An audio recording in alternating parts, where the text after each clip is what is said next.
This is part 4 on advanced saber spinning. Just a little bit of recap from parts 1 through 3. We were dealing primarily with adding beats to the moves that we dealt with in the basics and the intermediate section, reducing everything to a single beat, 2 beats, 3 beats, etc. And I wanted to just briefly explain that all those demonstrations that I was giving were given on a sort of even stance. They were given to my side with the blade going behind the body and in front of the body.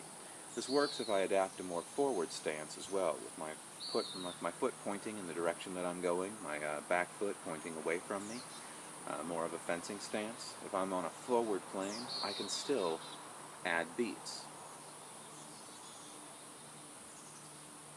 into essentially what becomes a super Obiani spin, an Obiani spin with 2 more beats up top.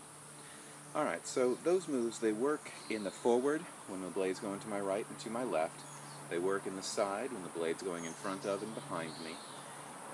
They work in reverse grip as well.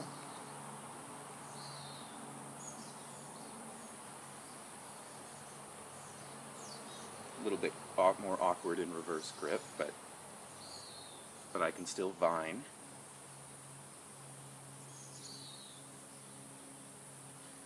Alright, so just to recap on those. Now moving into the more advanced section, I wanted to talk less about the blade and about loops and more about body mechanics and footwork this time around. I might want to break this up into 2 parts. The basic idea here is that in saber spinning, the saber is doing a lot of the work here. Okay, it's doing a lot of the movement. The catch is when I start to get into more of a freestyle mode and I want to start moving with it. In the intermediate, I talked about that wider stance that's going to let you move further, faster by staying low. Alright, if we're going to move with it like that, then we have an option with the blade. Okay, keeping our movement fluid, the blade can do the moving, or we can do the moving. It looks kind of awkward, but I'm taking over as much of the movement as I can with my body by sort of cushioning the blade when it comes back in and keeping it close to me.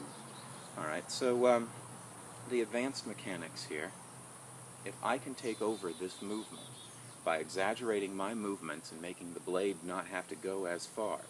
Okay, this is where some of the other tutorials that are out there are talking about wide orbits. Basically, this is a figure 8, but my arm is doing more movement than, or more moving than the saber is. The saber is staying in one position. Okay, so that big figure 8. Alright, so the same thing is going to hold true with pretty much all of the moves. If the saber moves, I have to choose, I can take over the movement for that saber. Now that might sound a little bit odd, but let me demonstrate one of the more popular ways that this works. Okay, the blade barrier move, basically the clock face with 2 hand switches. Okay, you notice that the blade is having to go in front of my body, behind my body. It's not just moving in a circle, it's moving from a circle over here to a circle over here to a circle up here to a circle back here. Right? If I don't want the blade to have to move as much,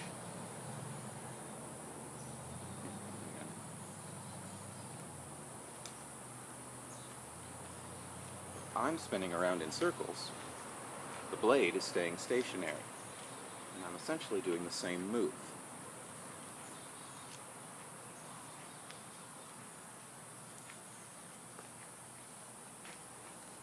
My footwork there is a little bit sloppy because I'm trying to keep it in camera frame, but we'll talk more about footwork next time. But if I don't want the blade to have to move around my body, I can move my body around the blade. Okay, same move, blade stays stationary. So I get to choose when I'm using the saber, whether the saber moves or whether I move, and whether I'm taking over motion for it. The horizontal plane I showed you briefly, I have to take over a lot of the movement for the blade in order to keep the blade out from hitting my body, rather.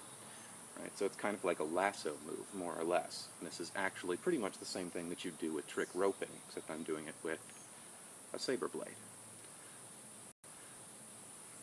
Alright, and you notice I have to get out of the way,